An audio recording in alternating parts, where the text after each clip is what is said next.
Thank you. We now come to the second half of our morning. So the first half has focused on the Jewish experience, and now we move to the Muslim experience. So could you please welcome Dr. Mehnaz Afridi.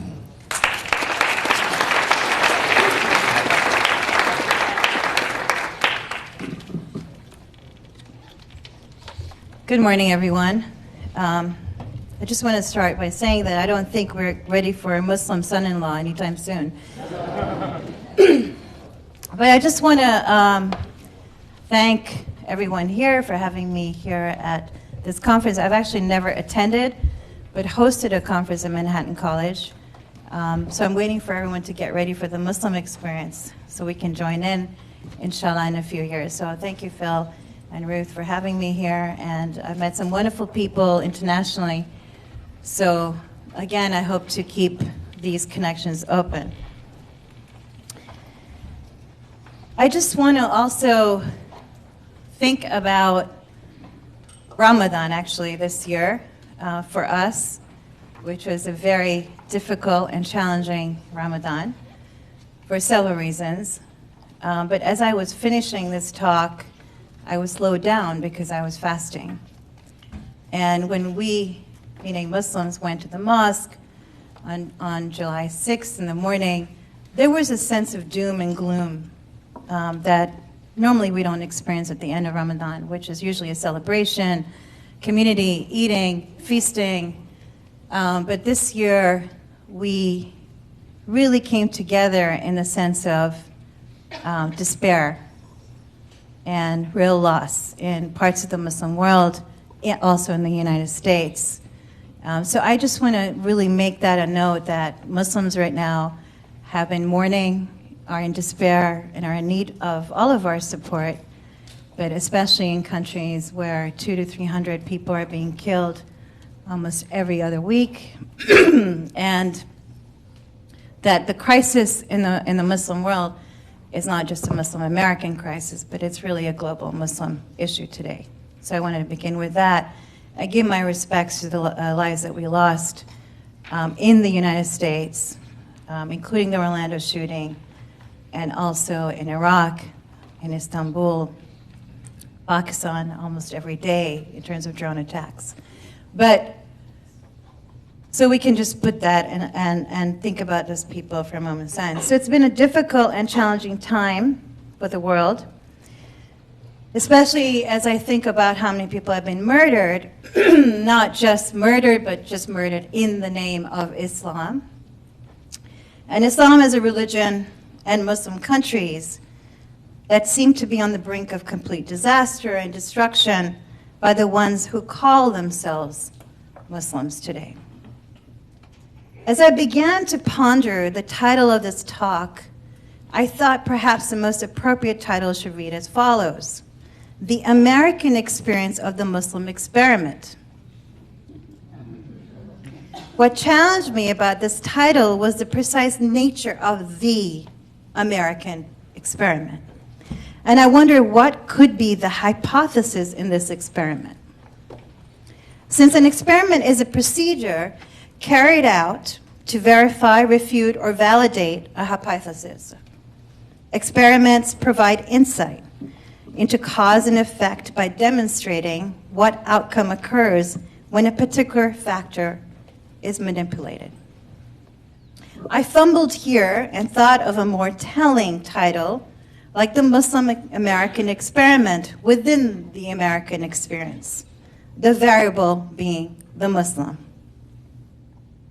The challenges and so-called desired embargoes by politicians and average Americans against Muslims since 9/11, and in parentheses I have since 1970s, for those of you who remember, has put Muslim America in a psychological frame that is disheartening, fearful, and at times counterproductive for the United States itself.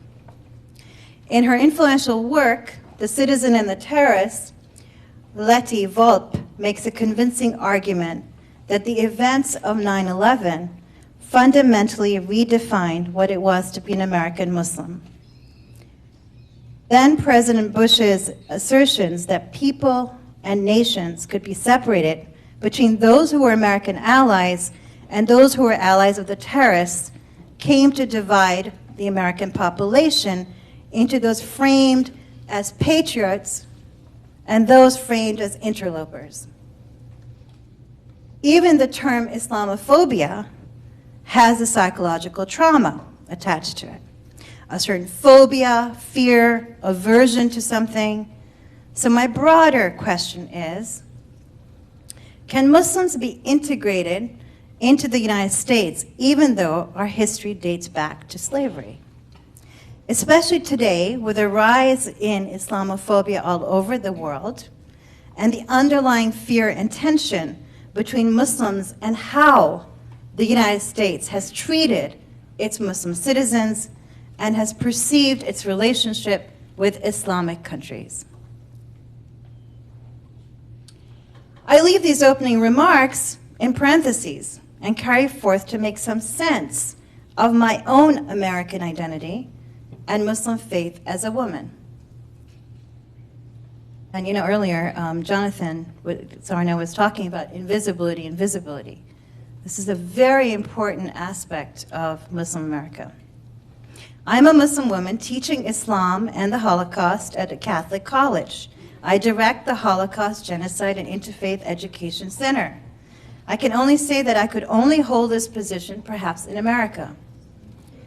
The America that allows for many ironies and challenges that we all face. The irony of the American experience as someone who teaches at a Lassallian college, I am told that I am not a Muslim Lassallian, but just Lassallian. Actually, I'm really happy with. This is perhaps, I have another religious identity, okay. This is perhaps where I feel the most integrated and welcomed at a Catholic college. So there's no hyphenation. The brothers at my college tell me, Mehnaz, you're a Lassallian. And that's kind of who I am there. And you know, one of the things that I constantly struggle with, how do we come up and create a paradigm where Muslim Americans, especially, and I'm glad to see people under 40 in this audience, which is really wonderful, to create a paradigm of how are we going to live with this kind of tension of religion, identity, race, right? I mean, how are we going to negotiate all of these perimeters all at once? And it's very challenging, as we know. And Dr. Sarna has already pointed that out in terms of the Jewish American experience. But I started to go to, you know, looking at American history and looked at, you know, one of my favorite thinkers, who is W.E.B. Du Bois, right? And one of the things I started to love about him was his notion of the double consciousness. And to be able to live out what W.E.B. Du Bois called double consciousness, and be able to live as an American with Muslim beliefs, aware of what people think of you as a Muslim. Yet, I thought the double consciousness was even not enough for Muslim Americans. Because not only was there a negotiate of being Muslim and American, but there was also the negotiating of what I call later on in this talk, the good and bad Muslim. I am approached by many people in the United States from all faith backgrounds, including Muslims, who tell me that I don't look Muslim, I don't act Muslim, and I don't necessarily dress like a Muslim. As a Pakistani-born woman, none of this made sense to me. I can walk the streets of Karachi, where I was born, just the way I am dressed, speak Urdu and English, and buy spicy samosas in the market. These questions become even more glaring when I travel to Europe. Recently to Berlin, where several people at a restaurant proclaimed that I could actually assimilate because I don't wear that thing on my head. I am therefore to become invisible. And in a sense, perhaps I am invisible because Muslims today are seen and perceived and judged by their visibility in the United States. The exterior Muslim has become more and more identified rather than the Islam that lives and breathes within us Muslims. As Yvonne Haddad has written in Muslim Minorities in the West, Visible and Invisible, perhaps no topic relating to issues of visibility and invisibility for Muslims is more beguiling than that of women, particularly given Western perceptions of Muslim women as traditionally absent from any kind of public view. It is a fact that circumstances for Muslim women throughout the 20th century in predominantly Islamic countries have changed over the years, at different paces, in different ways, depending on state policies, current ideologies, and impact of war. This is reflected in the immigrant communities in the West. Many Muslim leaders argue that a primary task facing immigrant Islam is determining what kinds of visible roles women are to play. I hope to touch now on three major issues for such a large topic. A brief history of Muslim America, which I don't think most Muslims actually know about, maybe some Americans do, and two, the challenges of assimilation and the double consciousness, and finally, some parallels between Jews and Muslims at different moments in America and European history. Early Muslim American experience. The first experience of Muslims as black slaves does not sound very experiential, but experimental in the sense of the already known historical background of slavery in America.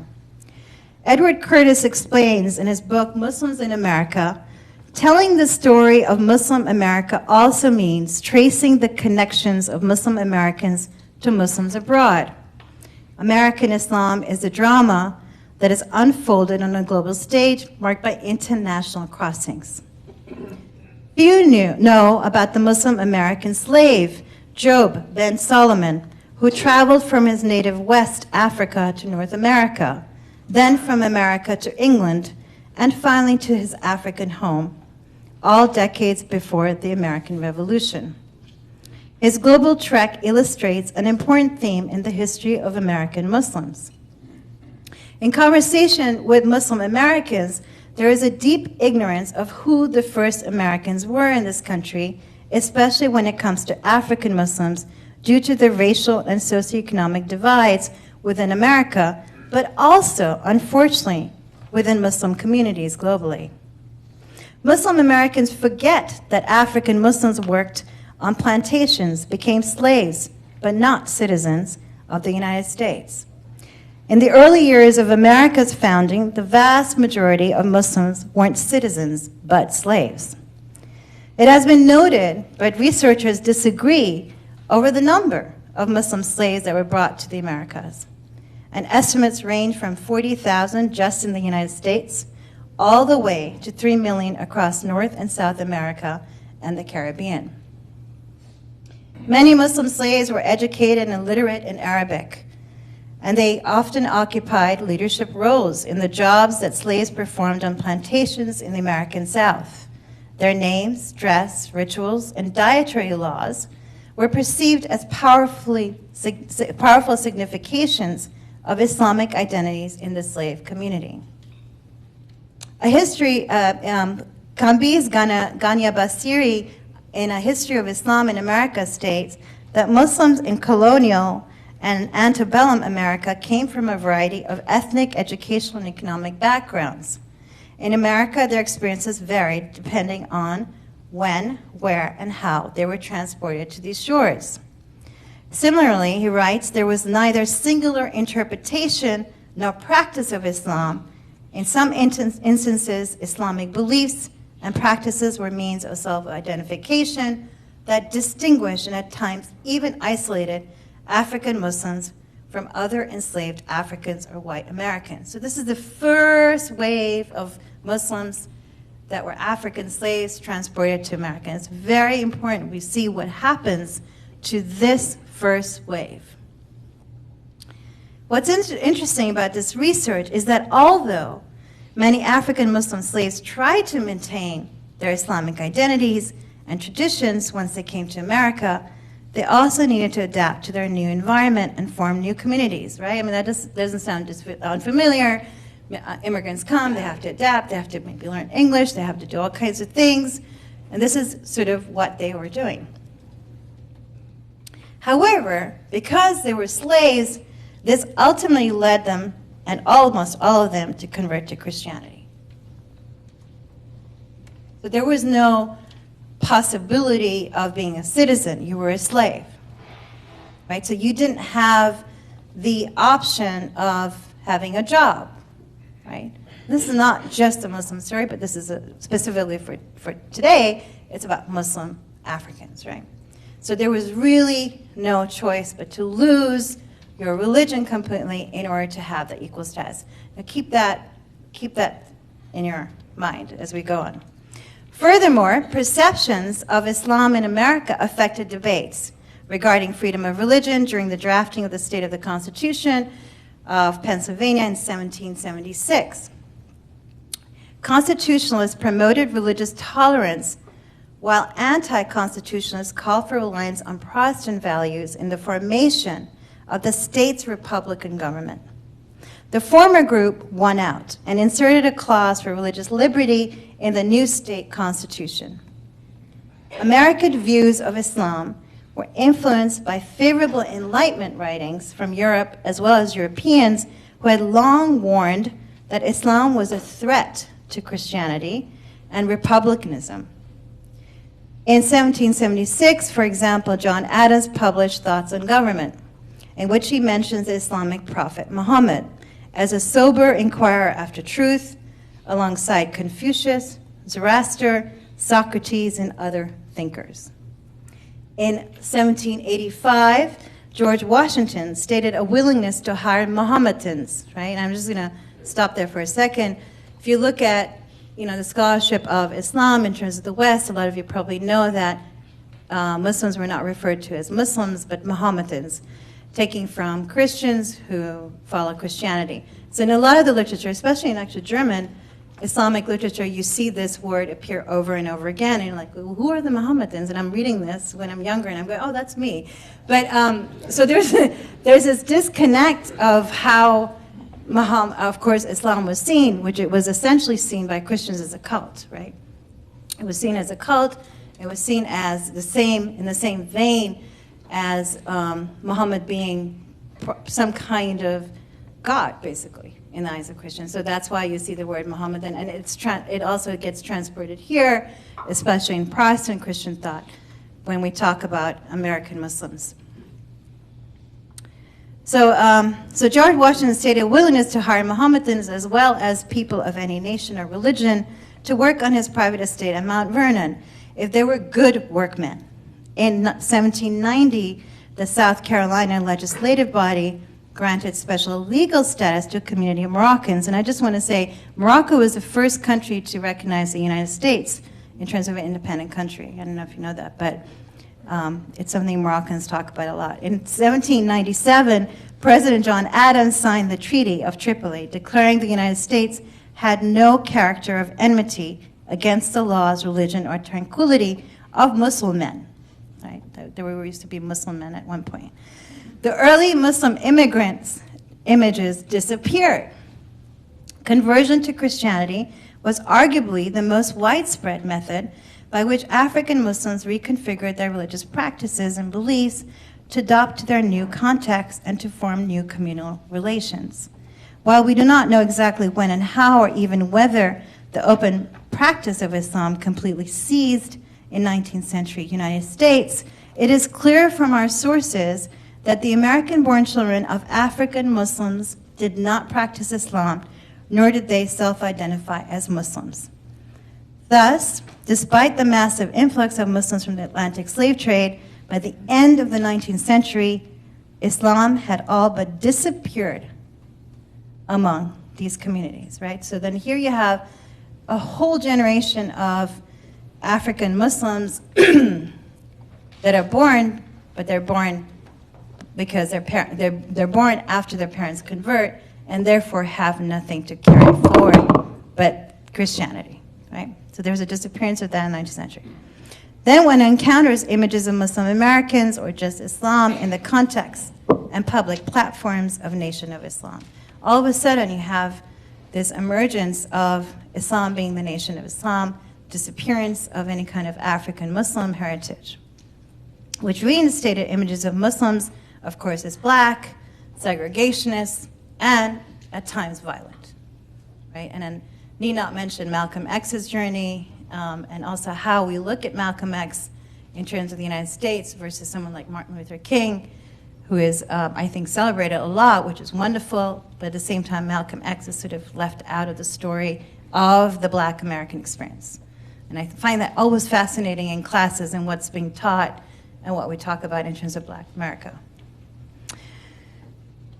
These images and stereotypes hardly gave a context to the Nation of Islam and its movement, but reified again a fear or an association of violence in Islam. These are early memories of Islam in America. One could even make the case that Islam or Muslim Americans were kept hidden, invisible, secretly quiet, until the eruption of the Iranian Revolution.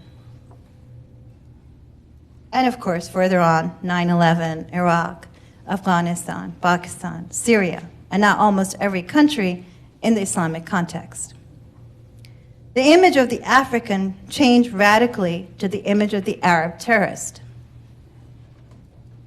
The Oriental image of Muslims resurfaced and as the other and primitive. Now I want to stop here. These are movements that have already been made scholarly, but these are broad strokes for today, right? So there is this movement of the image of the African American Muslim seen through this segregationist movement called Nation of Islam, all the way up to something like that 1970s in Iran, oppression, and also Khomeini being a big, big image of representing Muslims. However, Shias are 20% or maybe 18% of the Muslim population of the world. So you have these different images that come and formulate. And then that relationship with the Muslim world gets reconfigured through these different images, right? So the African image becomes the Arab, right? So there's a racialization going on at the same time. Whereas we know that Arabs are only 20% of the 1.5 billion population of Muslims, but we still sit with that Arab image. So what happened? How did the history of the first African Muslims change? Conversion and assimilation to America and Christianity took over the generations of Africans that had entered the country since slavery, and Islam was fading among communities of slaves and former slaves.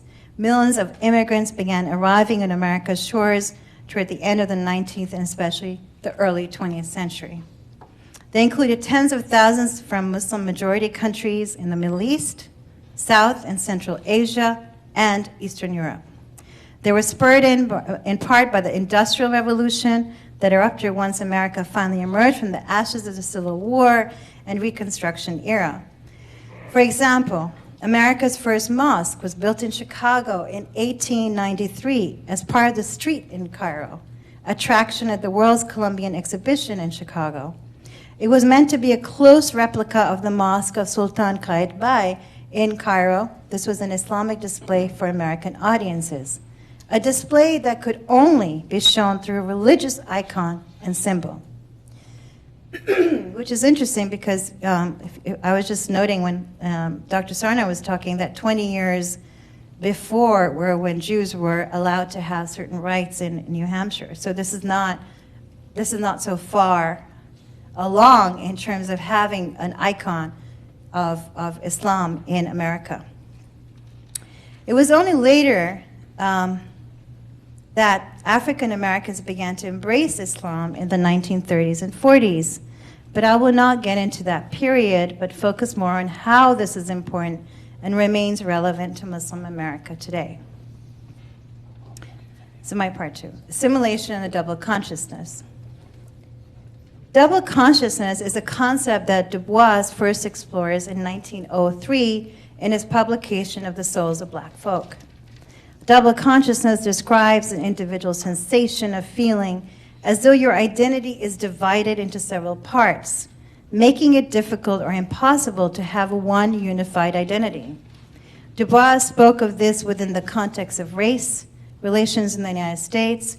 I mean, it's funny, I'm reading this and I'm thinking of what's going on in the United States as we talk, right? I mean, this is sort of the topic on the news right now, but I didn't plan it this way. But it just, it's a coincidence right now. He asserted that since American blacks have lived in a society that has historically repressed and devalued them, that it has become difficult for them to unify their black identity with their American identity. Double consciousness forces blacks to not only view themselves from their own unique perspective, but also to view themselves as they might be perceived by the outside. Read white, right? White. In other words, the sense of looking at oneself through the eyes of others. As W.E.B. Du Bois discusses the concept of the double consciousness, it is here that I think it might be important for Muslims in America to negotiate the act of being American, assimilated, but also recognize that their faith and race and culture needs to balance the two simultaneously. To be able to see how they are perceived, but at the same time be part of a fabric of a country that accepts the constitutional value of religious freedom. But the challenge of Muslim Americans today who are now under suspicion no longer have to just negotiate the double consciousness, and it becomes more and more complex. But make the case that they are no longer under suspicion, dangerous, or traitors. Fighting and struggling within their America to become accepted as what Mahmoud Mamdani has written, and he's written a great book on good and bad Muslims, has written about the good and bad Muslim. Or as he states post 9/11, that all Muslims were now under obligation to prove their credentials by joining a war against bad Muslims. More importantly, Muslim Americans have to negotiate struggles within their own community, congregations, scholarly struggles, and media.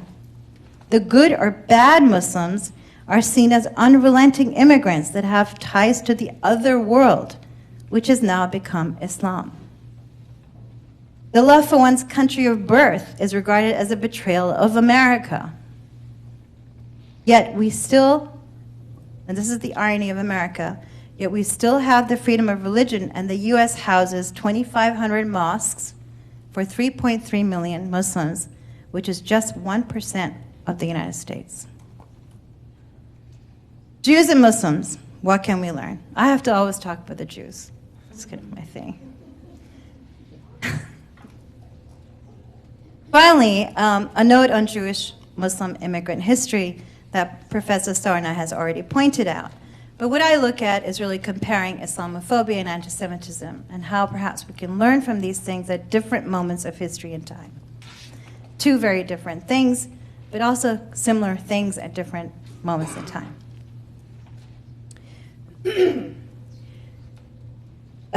Jews clearly had challenges in early immigration and then after World War II in things like obtaining jobs, getting into schools, etc. Actually, anti-Semitism was extremely high in the United States, at least from my work, and also post-Holocaust. There were a lot of ways that Jews were asked not to talk about the Holocaust. There was a lot of silence. But there's a lot of work been done by like Hasia Dinar, who talks about different movements that Jews created that were really grassroots movements that made them more visible in the fabric of America.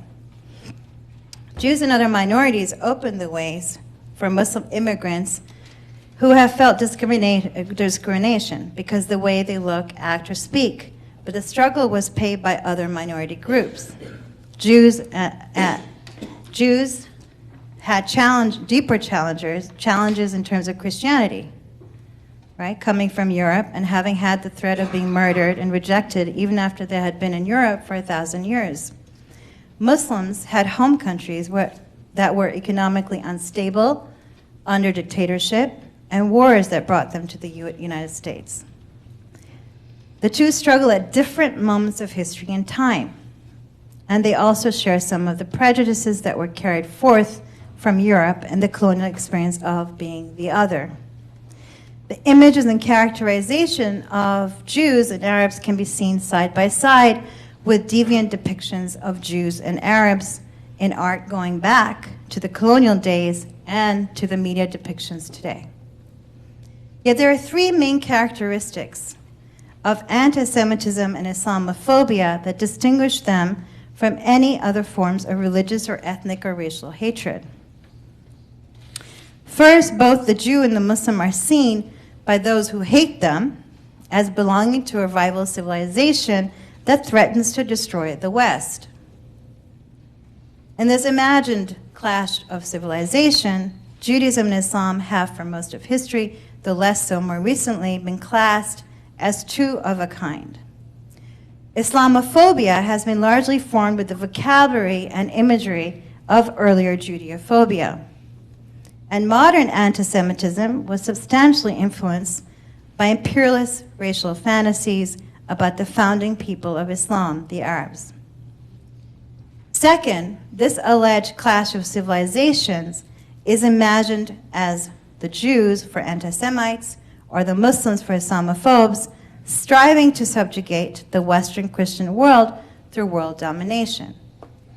And third, Muslims or Jews, as the case may be, are accused of plotting to take over the world through various forms of conspiracy, uniting the internal enemy within the Christian West with the external enemy. The conspirators, Muslims or Jews, are accused of double loyalty. They prefer their international ethno-religious communities' interests to those of their host nation. For the anti-Semite, every Jew supports the Jews' alleged domination of the world, or Israel, through some may publicly dissimulate their intention for tactical reasons. For the Islamophobe, every Muslim is an extreme jihadist, though some may simulate the moderate.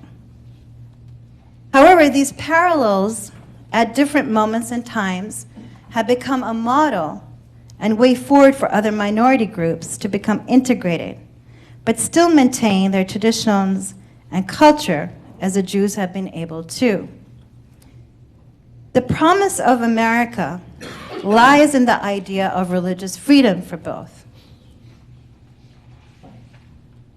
And what has been seen as religious freedom is contextualized by different moments in Jewish and Muslim history and seen through the, of course, as Dr. Sarna said, the struggles of Jewish immigrants. However, today, for Muslim Americans, we are still in that struggle, but challenge. The challenge that Muslim Americans have today is that we have countries, as Americans I'm speaking, that we are not necessarily friendly with in terms of the Islamic world. The complexity of having a double consciousness as a Muslim American is not enough. But as a Muslim American, you're asked to keep your faith, but become, in a way, invisible, right?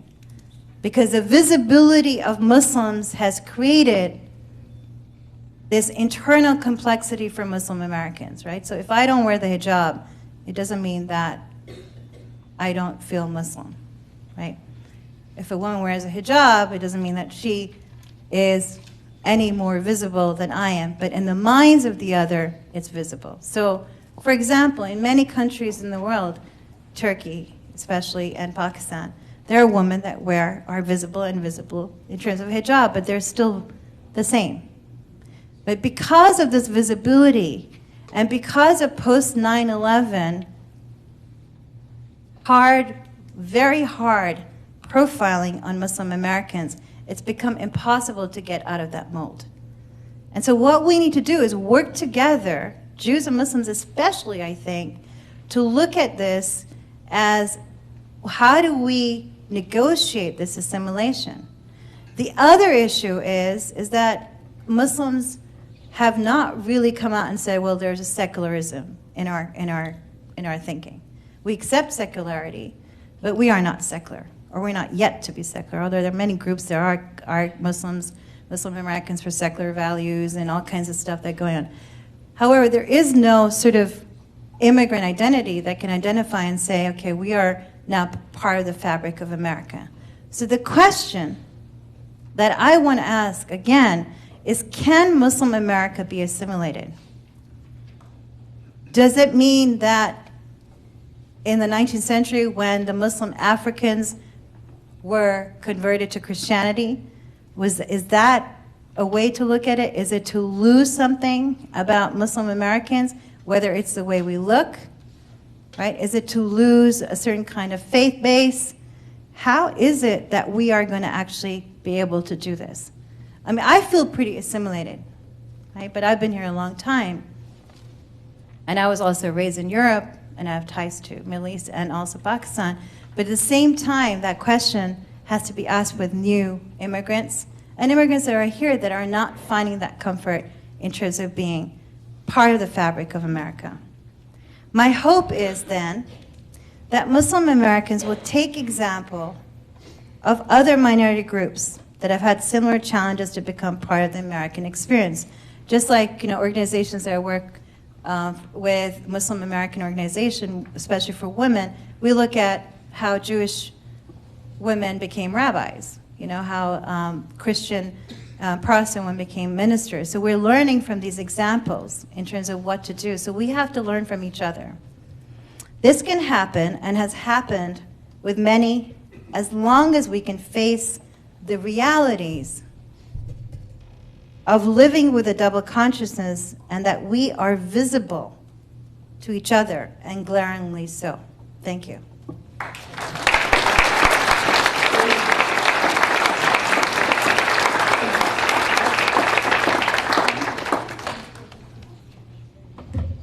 Mehnaz, thank you. It's a very stimulating and engaging paper, and it reveals so much of what I didn't know. So thank you. And so again, we'll have two responses from our panellists, from Volker and from Jonathan. So Volker, would you like to go first?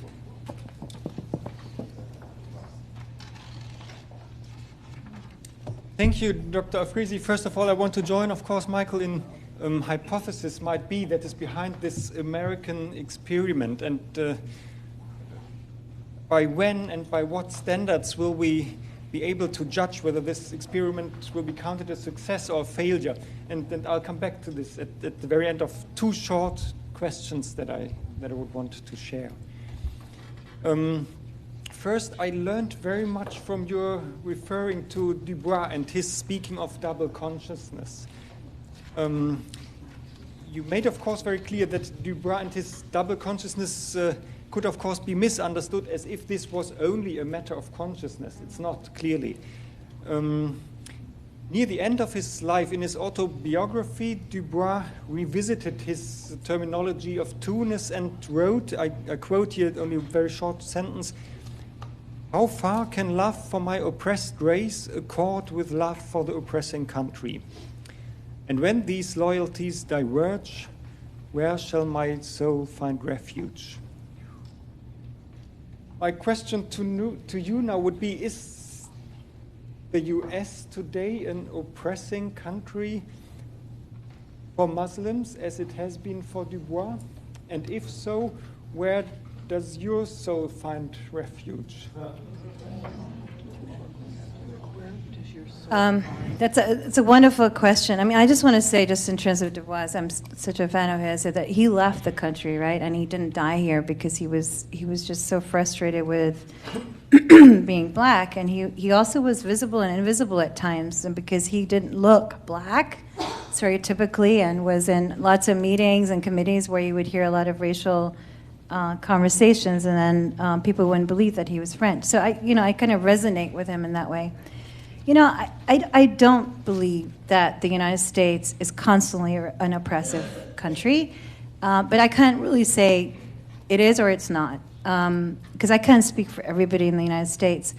I think for me, it's been a very open country. It has been very difficult, even for me, even though I don't wear the hijab, after 9/11, to deal with being a Muslim American woman, or just, speaking out. A lot of us, no matter what we look like, have had some kind of negative racial experience since 9/11.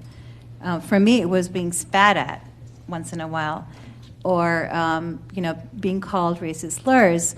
And In a sense, it's like, when Jews don't trust me, I can understand that because we don't, have a really good modern history and stuff.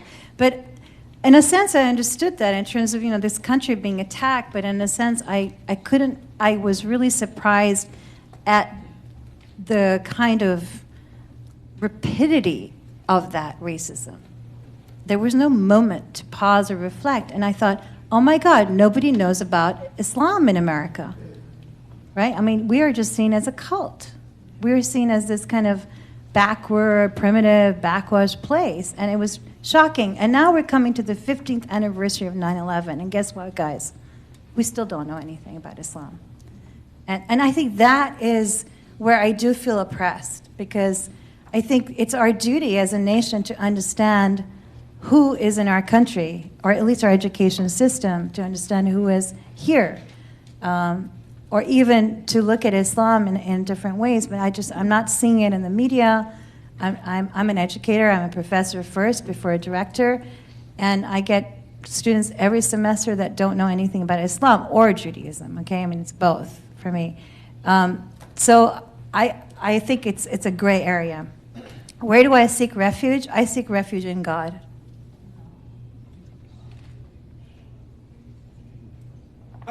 My second point will be focusing on, I found it very convincing that you argued and you're encouraging your fellow Muslim Americans to become part of the American experience by living this double consciousness, but also by becoming or being visible in this society.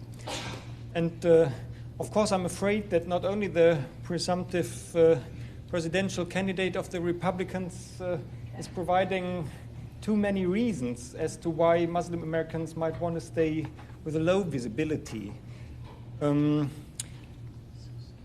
Mohammed Zayman, a medical professor from Boston University, he wrote in the New York Times opinion section like a month ago, a very interesting article, and I quote from what he wrote there. He said, "My dream for both my Muslim American children is that they will grow up in a country that judges them only on the strength of their character, the grandness of their ideas, the decency of their values, and ultimately their actions. I refuse to give this up," Professor Zayman writes. "This is what America has taught me to do." Of course, also Martin Luther King understood his dream for his children that he shared at Lincoln Memorial in '63 to be, as he said, deeply rooted in the American dream. Interestingly, though, I was reminded, as you said, that Malcolm X is somehow falling out of this picture. One might add also Abraham Joshua Heschel. He's at least not mentioned in the Selma movie, so there has been a lot of talk about that. So dare I to ask, is this really proven right, that King's dream is rooted in the American experiment? Or doesn't the American experiment, how it unfolds, and doesn't the forced assimilation, the persistence of white supremacy, of racism, somehow prove this experiment to have failed?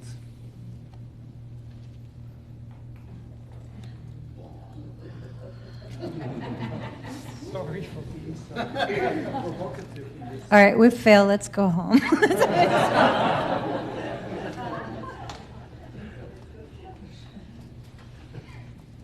No, I mean, I think that's why I have a problem with it being called an experiment. You know, I think America is an experience, and an experience is ongoing, and it's moving, and it's always fluid. I think there are different. I mean, if you even just look at outside of the United States, or just look at how do you think of history, right? How does history move? Is there a beginning and an end? Is there, I mean, teaching genocide and Holocaust is not easy because you are constantly invaded by it, right? So you say to yourself, well, why am I doing this, right? Nothing's stopping.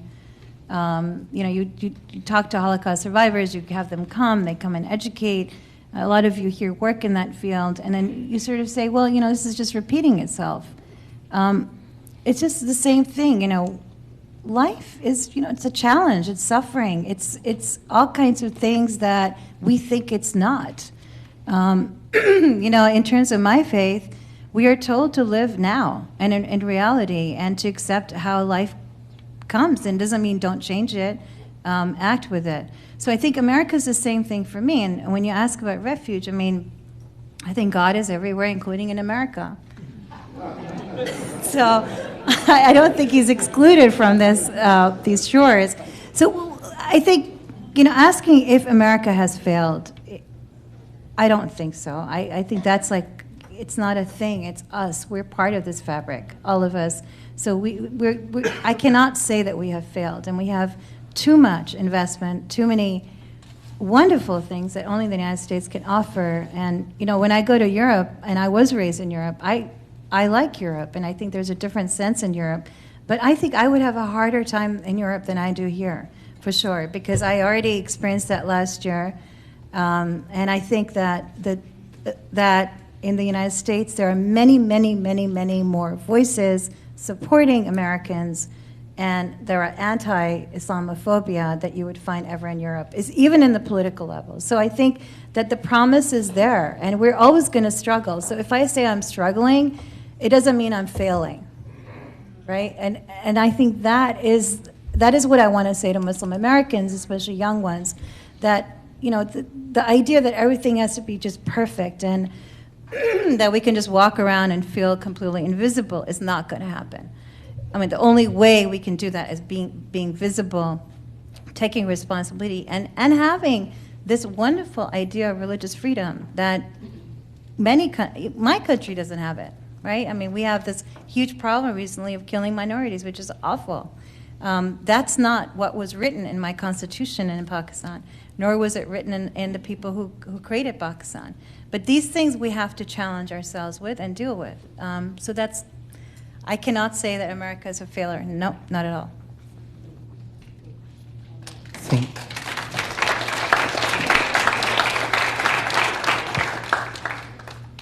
So I'll make a comment on this question of the American experiment, and then two very different kinds of questions. The American experiment really was the notion that people of different faiths could live side by side without killing each other. That was a remarkable idea. Most of the world assumed that the majority religion would decide the religion of the place. And because of the nature of America, you first had different Protestant denominations, and you had dissidents and majority faiths, and then you added Catholics and Jews, and later Mormons and others, and the notion was they had to live side by side without killing each other, which happened in much of the world. I have to say, sure, it's not perfect, and we have certainly not achieved it, and there are all sorts of stumbles, but boy, when I look at the world today, I look at the Middle East, I look at Europe, the American experiment seems to me more urgent than ever, and the fact that we pull it off in many places, more remarkable than ever before. Look at all the places like Lebanon, that we once thought pulled it off, and somehow not. Look at Christians in the Middle East. So to my mind, it's never been more urgent that the American experiment in religious liberty succeed. Question. I have to say, when I'm actually the first person who does American Jewish history who formally studied American religion as a subject in graduate school. It was once a very Christian subject. Jews ran to other fields. I went to study with the great American religious historian Sidney Ahlstrom, who had at that time the broadest conception of American religion that anybody had, wrote the religious history of the American people. But honestly, I don't think there's even a word on Muslims in America in that book. And the reason I think people would then have said, and this is leading to my question, is because the assumption was that most Muslim Americans had come since the change in immigration law in 1965. Now, my question is, the Pew survey of Muslims, actually, if you compare the survey of Muslims, survey of Jews, one of the most striking facts is most Muslims are either immigrants or children of immigrants.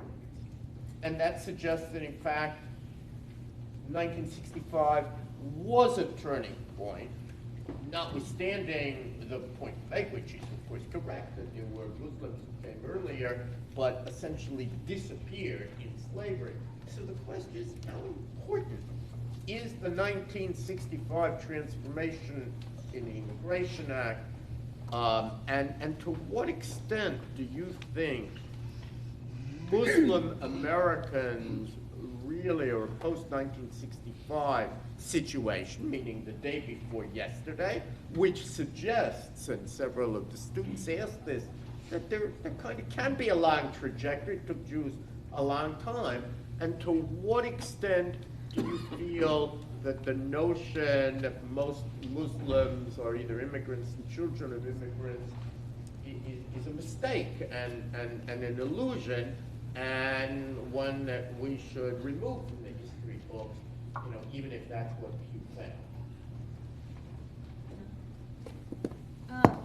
think? There was this burst of migration in terms of 1965 and the Immigration Act because of work, right? Economic opportunity for Muslims, and a lot of them came from Arab countries, not just, subcontinental countries, and that's how we look at the history of Dearborn, Michigan, where there's a concentrated amount of Arab Americans.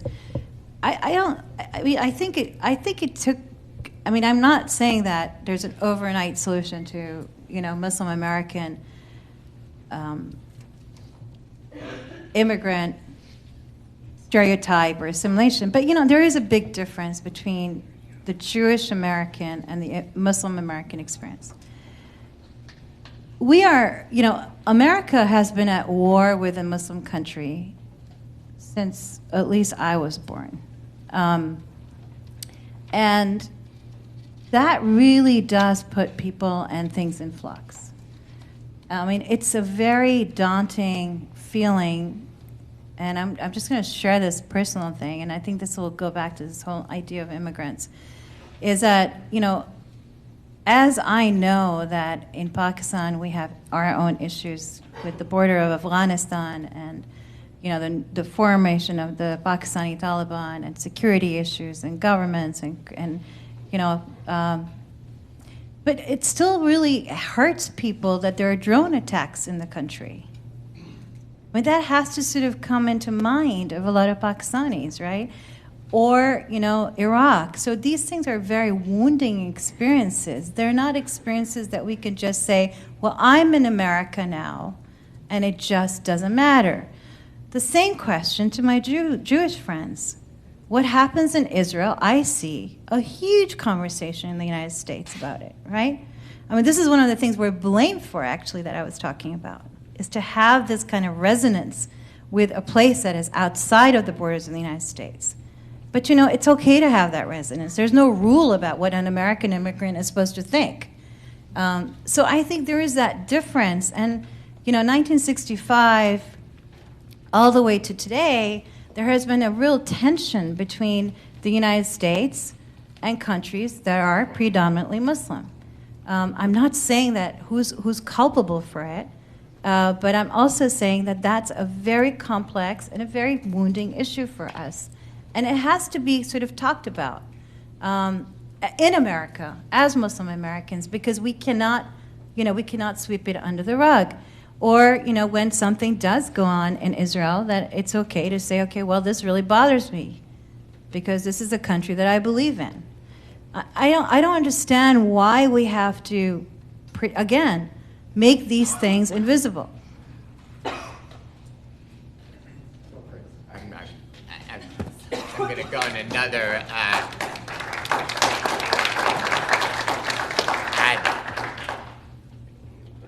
The whole question of the Middle East is for a different day and a different person. I'll stick to here to the United States, and actually that was my second question. You spoke interestingly in comparisons of Jews and Muslims in America. I wanted to, in a sense, extend that and then ask a question. It seems to me that actually when you look at the Muslim experience in America and the Jewish experience in America, they are really both concerned to preserve, as minority faiths, their distinctive religious traditions. You quote Du Bois. Actually, there are a lot of people here from Philadelphia. There's a Reconstructionist seminary, which is a branch of Judaism. Mordechai Kaplan, who was one of the central rabbis of the 20th century, talked about Jews living in two civilizations, which is really very, very much in different words the same experience as Du Bois was talking about. And so that's one element. A second element of parallelism is really not only broadly distinctive religious traditions, but quite in specifics. Jews and Muslims want to ensure the preservation of their particular Sabbaths, different than than the majority American one.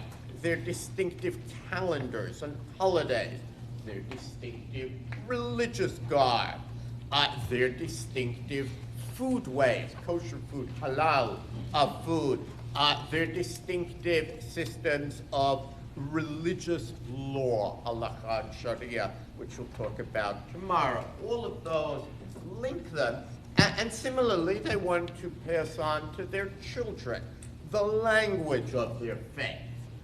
There are Arabic schools. Obviously, not all Muslims want to pass on Arabic, but there are Arabic schools, Hebrew schools, and of course, particular groups of sacred texts. So the question actually is, it's almost the reverse of what you were talking about earlier. If it weren't for the Middle East, if we could wish that away for the moment, is it not the case that Jews and Muslims would actually be extraordinarily close allies in the United States, given all of those parallels of their experience? Look, I feel totally allied with Jews, no problem. I mean, but I also think that the similarities between Jews and Muslims has been, downplayed because of the political tensions in the Middle East. There are many, historical moments that Jews and Muslims coexisted and worked together equally on intellectual, spiritual, political, social issues, as well as, creating educational paradigms for what we call, Greek philosophy and all of that. I mean, understood. And I think, yes, Jews and Muslims have a lot in common in this country. I think Jews and Muslims, as far as where I live, are doing a lot of great work together and speaking up for one another constantly, whether it's about anti-Semitism, Islamophobia. And New York City public schools just passed Eid as a holiday, which has been a great feat for us in New York, just like we have Hanukkah or Rosh Hashanah especially. So I think, yes, definitely Jews and Muslims have a lot in common. I think our struggles are very different. I think there's a different historical sort of lineage of when Jews were here and how they became successful. And I think we need to try the same. But I mean, what I was saying earlier was that there is still a very big difference in terms of the tensions. And I think the one thing I didn't mention was Jews and Muslims were always seen as traitors somehow, right, in terms of Orientalism and post-colonial work. But that sort of disappeared in America, at least, right, in terms of Jews. That sort of reappeared for us. And I think that's the struggle we're having, is that somehow, I can't be trusted, right? There's an allegiance I have elsewhere. So I'm asking Muslim Americans to sort of open that up in terms of a discussion, rather than not talking about it, because I think that I'm very Freudian about that the repression of the return. So, one of those things that I think you're saying is that Jews and Muslims have similar laws. If we didn't have the problem with the Middle East, that they would be closer allies. But I think we should really look at, talking about the Middle East and maybe pursuing this closer alliance like you're suggesting.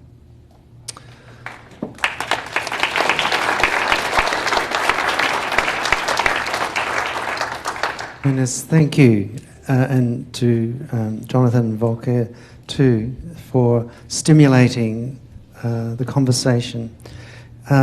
We have about 25 minutes for the session remaining before we hear from Phil, and then we have a break for lunch. So could we take about 5 or 10 minutes with one another just to, again, stimulate our bodies now that our minds have been stimulated? And I didn't mean that in any... Okay, so just here with Judith. Okay, I'm Judy Banky from the Tannenbaum Center. And my question is for Dr. Afridi, but also I think it's important for Professor Sarna to comment on it. The religious protection that we have as Americans are based on us as individual citizens. In other words, a part of it is, I am a citizen, you can't tell me how to worship, you can't tell me what to believe, my rights are protected by the Constitution and the Bill of Rights. So the emphasis is, in a certain sense, on individuality and on autonomy. Yes. I am autonomous as a religious person. But both Judaism and Islam are communal religions, in which you have a corporate responsibility. And it's more than religion, it's a way of life, and it involves a sense of peoplehood. So there's a conflict between these two. So I just, we want to be loyal Americans, and does that conflict with our attachment to Jewish peoplehood or to the Ummah? Great. And I just would like some Thank comments you, on Judith. that. There's a question over there. On that table there. That's the one. Keep going. That's it. Please stand and identify yourself. Thank you. Hello, my name is Nurefshan. I'm coming by the program of Susi from Turkey. Thank you for the pleasure. It was really a pleasure for me to listen to all of you. And my question is about the cultures. It's a really different topic, but I'm sorry, but it's a really great chance for me to ask you. For example, I am Crimean Tatar person. I want to ask why some cultures can save their own cultures instead, even they're under the other controls. For example, Crimean Tatars were conquered by the Soviet Union, but because they're just conquered by other thoughts and ideologies, now they want to be independent, but they cannot be. They just want, just like Crimea now is in Russia. So as you know, what is the main topic? What is the main thing which makes one culture save its own culture? I mean, I'm asking about assimilation, like that. Did you understand my question? It's like my English is really small, so that's why I'm asking. Is it understandable? I think they've okay, got it. Thank you. Teshikale. Now over here, John. I'd just like to comment on a couple points. I come from the center of the United States. I can look west and I can look east. Very often, the history of the United States is presented totally from an Eastern perspective. What is the oldest city in the United States? The stock answer is Jamestown. But Santa Fe, New Mexico is almost a century older. We need to look west. And we also need, there's an absence here in terms of American religious history. It's the religious history of our indigenous people. And our indigenous people experienced not religious freedom, but religious persecution, both in Canada and the United States. In Canada, there was national legislation which was given over to the Christian churches to implement, to create authentic Canadians. Authentic Canadians were Native people who had been completely, in whom the culture and religion was totally obliterated. I have become much more conscious through my work in the Parliament of World Religions of the importance and significance of indigenous religion as an integral part of North America, and I think we need to give greater attention to it. Thank you. It's a bit of a walk, Phil. Over here, two people. Yeah, I follow Michael's directions. If only that was always the case.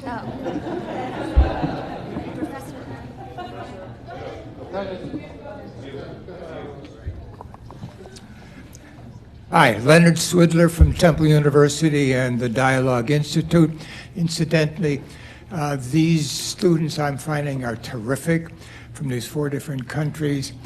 And for us Americans who are here, this is the best damn use of my tax money I've ever come across.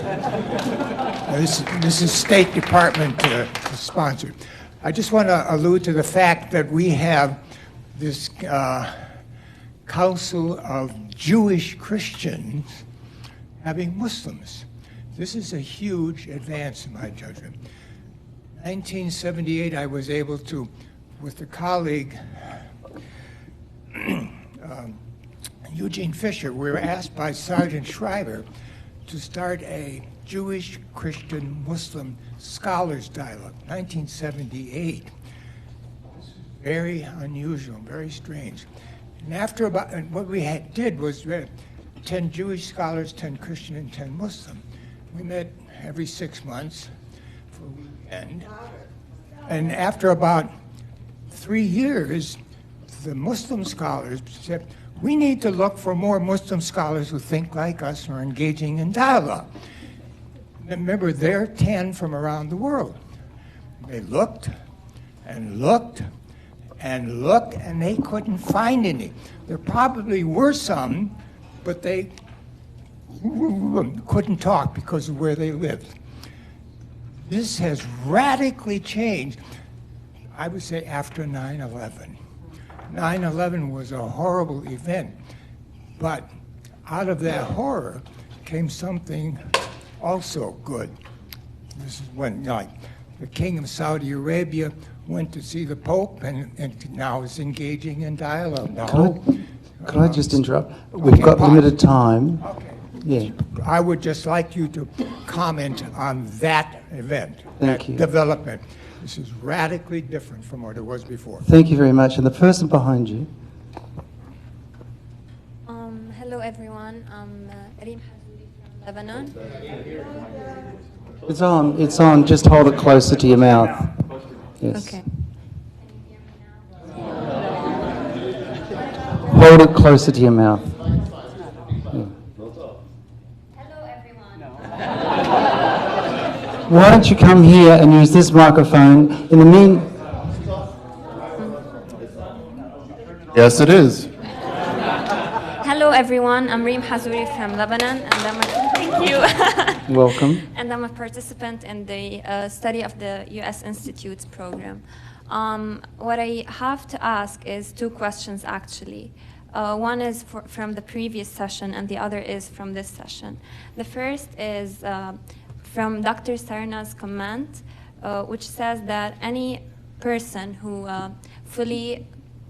who fulfills his duties, his religious duties, has and no one would have a right to deprive him of his rights. But what about people who do not actually fulfill their religious duties, or do not have a religion, or do not adopt a specific religion? And my other question is to Dr. Amine. The thing is that you said struggling doesn't mean that we're failing, but constantly struggling on the very same issue practically means that we're failing to find a solution. So I'd like to know your comments about that. Thank you. Thank you. And there's one last one here. I had a very simple Just question. hang on. I think I could just address it to, yes, of your 3 million Muslims that you said were in the United States, do you have a breakdown of how many of those are African American? I just have a very basic question. So, Thank you. A rich array of questions to our panel. Thank you. African American and their influence.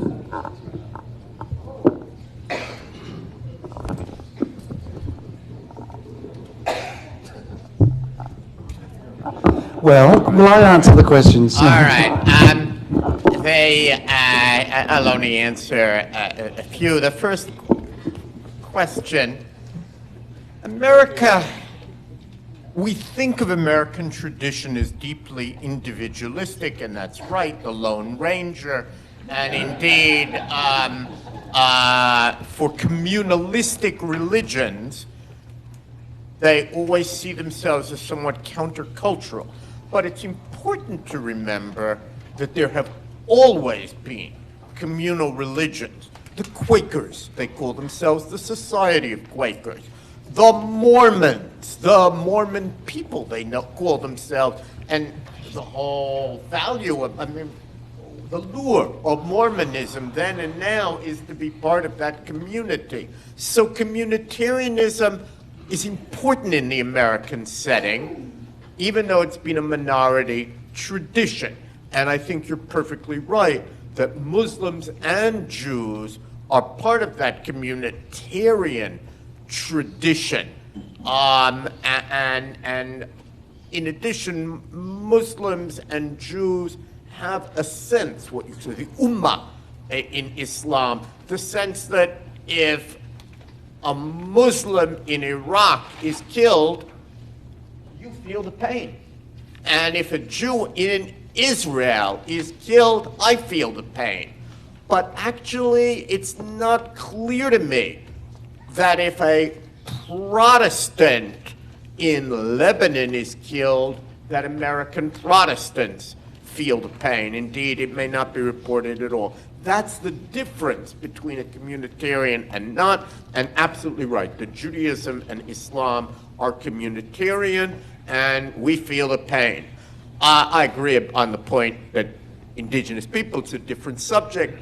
Today, unlike when I studied American religion in graduate school, everybody starts with the religion of indigenous people or Native American religions. It's a big subject, and it didn't exist when I studied American religion. I want to, the point, I think you'll see that the quote you gave was Jacob Henry back in 1809.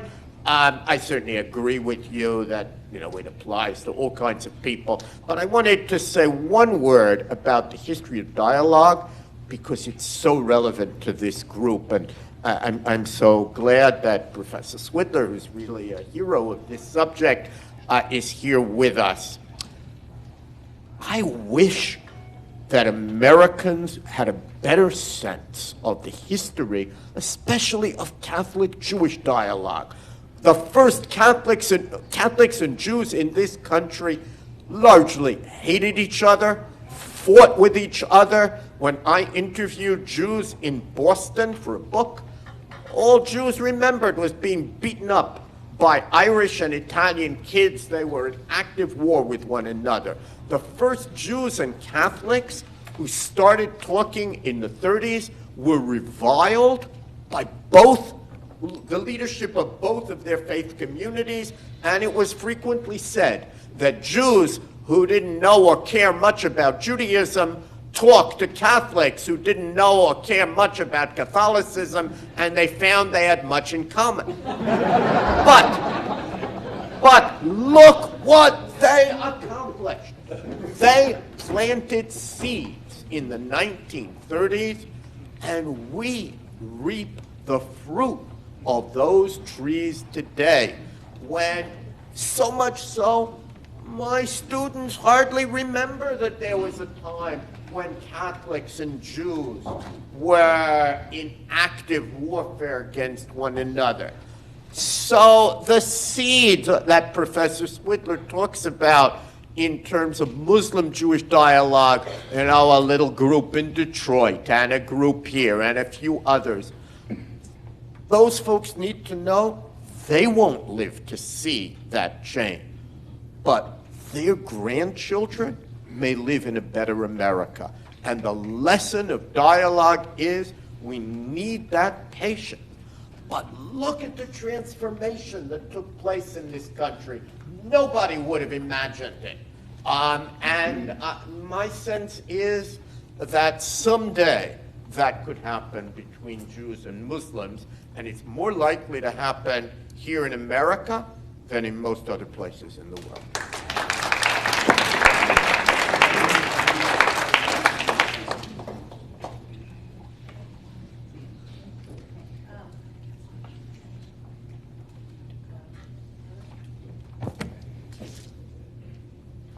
Okay, I mean, just quickly going through, one of the things about community individual, especially for Muslims, is the notion of the Ummah, which is a community of all Muslims together. So that's very much about community.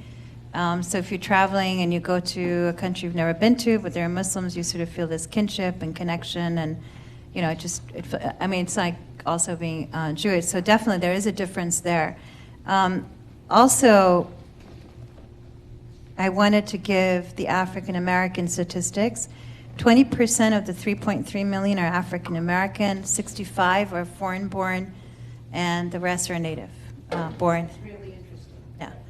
So 65 are basically foreign, so that means immigrants in terms of the United States. Okay, so in terms of struggling and failure, why are we constantly struggling, and what is the solution?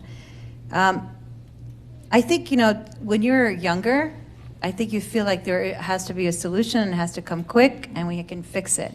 But I think when you get a little older, you start to understand that part of the cycle of life is challenging and struggling. The solution, I'm not sure the solution to what? The solution to Muslim Americans living here? Is it the solution to what's happening in our, say, native countries where we're from? What is the solution? I mean, I think there's two things we can do. One of the things that I think we can do as Muslim Americans is start to look at, what the crisis is in terms of our sort of own communities, right? So we don't all agree. We're Asians, Africans, Arabs, Eastern Europeans. We're from all over the world, even the small 3.3 million people.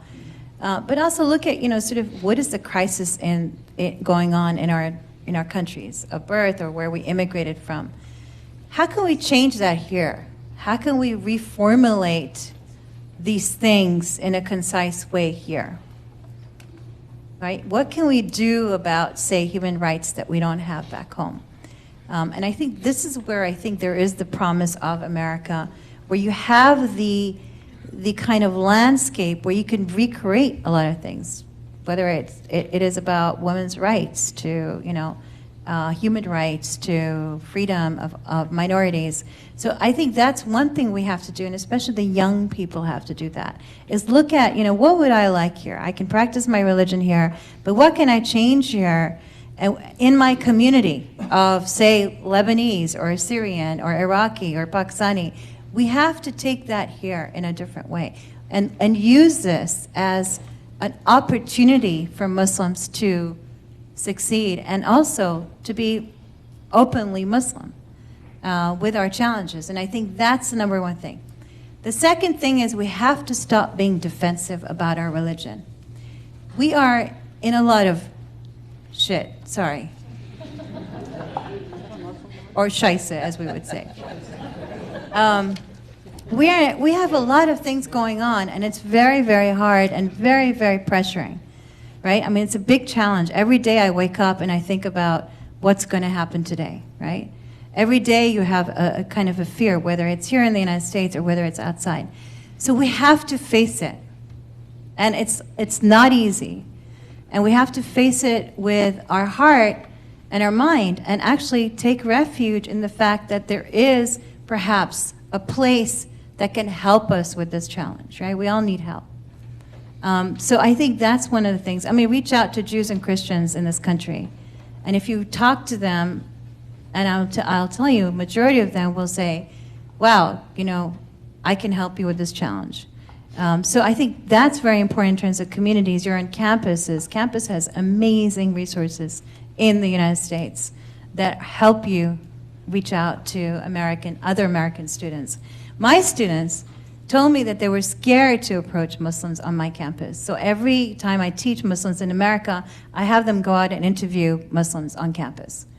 And they've had wonderful relationships, and they've said, wow, you know, we had this fear of women wearing hijab or how men look. So this is, you know, you have to also make the same effort as Muslim Americans.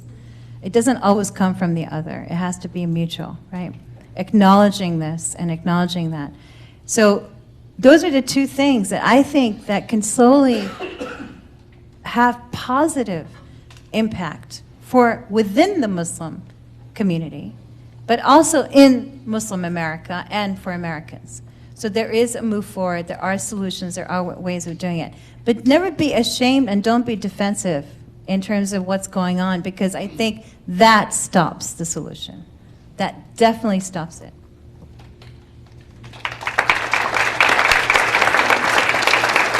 Thank you. We come to the end of what I think has been a very rich and stimulating morning. As I was listening to the two of you and then Volker's short questions, I think the thing that struck me was our common humanity, that we are social beings. And I think the point that you ended up on is the importance of the face-to-face encounter rather than the anonymity and the misunderstanding of what's happening. And I think the whole issue about who we are as religious beings and our own identity and how that's being shaped is a very important aspect to that. Jonathan, if I could thank you on our behalf for your rich mastery of the history of American Judaism. As you were talking, I think it was coming to my mind that you know more about this history than God does.